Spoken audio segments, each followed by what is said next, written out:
Finland और Soviet संघ के बीच 1939-40 के शीतकालीन युद्ध के दौरान कम से कम 505 कंफर्म्ड किल्स के सीमो हैहा को इतिहास का सबसे घातक स्नाइपर का दर्जा प्राप्त है। लेकिन एक किसान परिवार में जन्मे सीमो हैहा इतना खतरनाक स्नाइपर कैसे बन गए?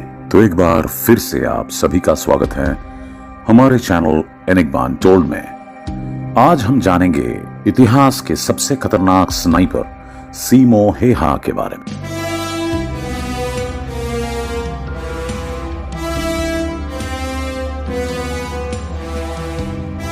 सीमो की पारिवारिक पृष्ठभूमि बेहद साधारण थी। उनका जन्म किसी सोल्जर के परिवार में नहीं बल्कि फिनलैंड के गांव करेलिया में एक किसान के परिवार में 17 दिसंबर 1905 में हुआ था। वह 8 भाई बहनों में 7वें पुत्र थे।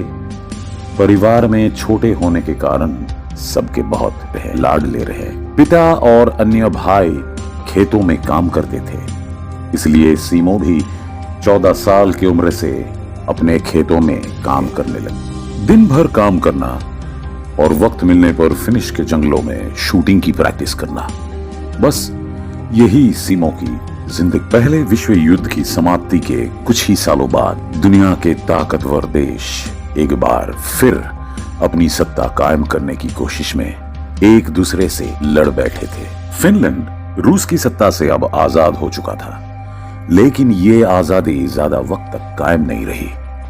फिनलैंड में परिवार के एक नौजवान सदस्य का सेना में कम से कम 1 साल तक कार्य करना अनिवार्य कर दिया गया था। सीमो ने अपने परिवार से ये जिम्मेदारी निभाई और फिनलैंड की सेना में शामिल हो गए। उन्हें निशानेबाजी की इतनी समझ थी कि उसे देख उन्हें सेना में स्नाइपर की भूमिका दे दी गई। यहीं से सीमो का एक बड़ा स्नाइपर बनने की कहानी शुरू हुई। रूस ने 1939 में फिनलैंड पर एक बार फिर आक्रमण कर दिया था।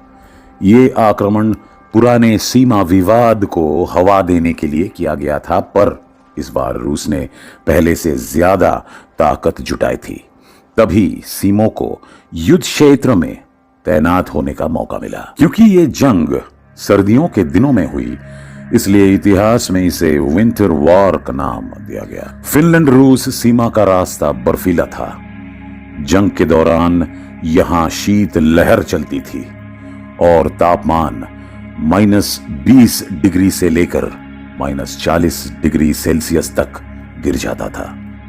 सीमो रूसी सैनिकों का सामना करने से पहले उनके खिलाफ रणनीति बढ़ाने में जुट गया। उसने एक कंपनी की मदद से एक खास सफेद रंग की पोशाक तैयार करवाई। उसके साथ सफेद जूते, दस्ताने और चेहरे के लिए मास्क भी सीमो ने तैयार करवाया। इतना ही नहीं, उन्होंने अपनी बंदूक पर भी सफेद रंग चढ़ा दिया। जब वह ये पोशाक पहनकर तैयार हुआ तो केवल उनकी आंखें दिखाई दे रही थी। सफेद बर्फ में उन्हें पहचान पाना आसान नहीं था। ऐसा सीमो ने इसलिए किया क्योंकि रूसियों की नजरों से बचने के लिए उनके पास कोई जगह नहीं थी।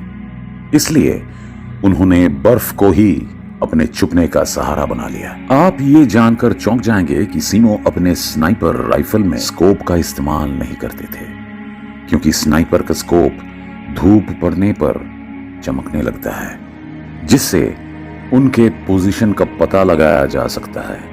तभी रूसी सैनिकों ने हमला शुरू कर दिया। जैसे ही कुछ सैनिक सीमो की रेंज में आए, उन्होंने गोली चला दी। सभी सैनिकों ने पहले आवाज सुनी, फिर अपने साथी को गिरते हुए देखा। किसी को नहीं पता चला कि आखिर गोली आई कहां से।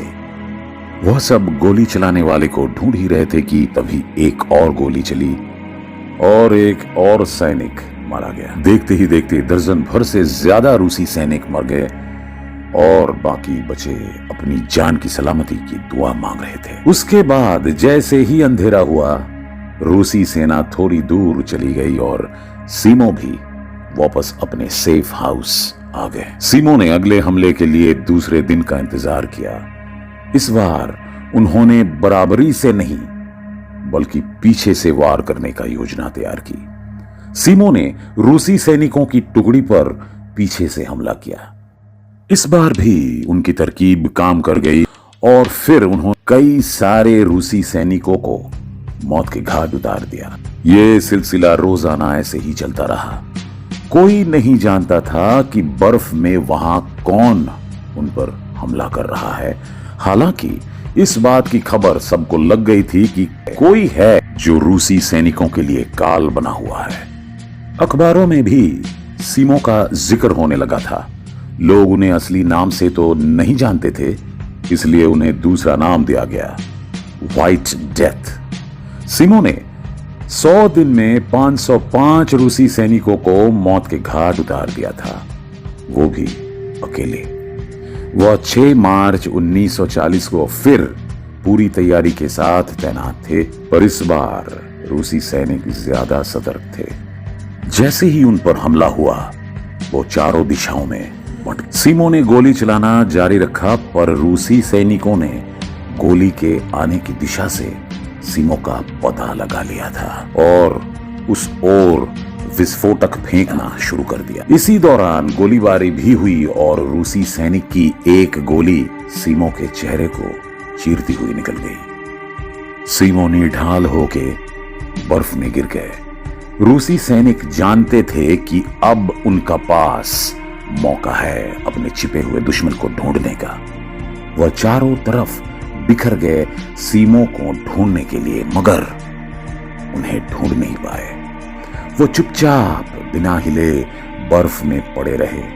जैसे ही रूसी सैनिक वापस चले आए, वह आधमरी हालत में अस्पताल तक गए। डॉक्टरों ने सीमो की जान बचा ली थी। वहीं दूसरी ओर रूस और फिनलैंड का विवाद भी खत्म होने की कगार पर आ चुका। दोनों ही देशों ने शांति समझौते पर हामी भर दी थी। दोनों के बीच की लड़ाई खत्म हो गई थी।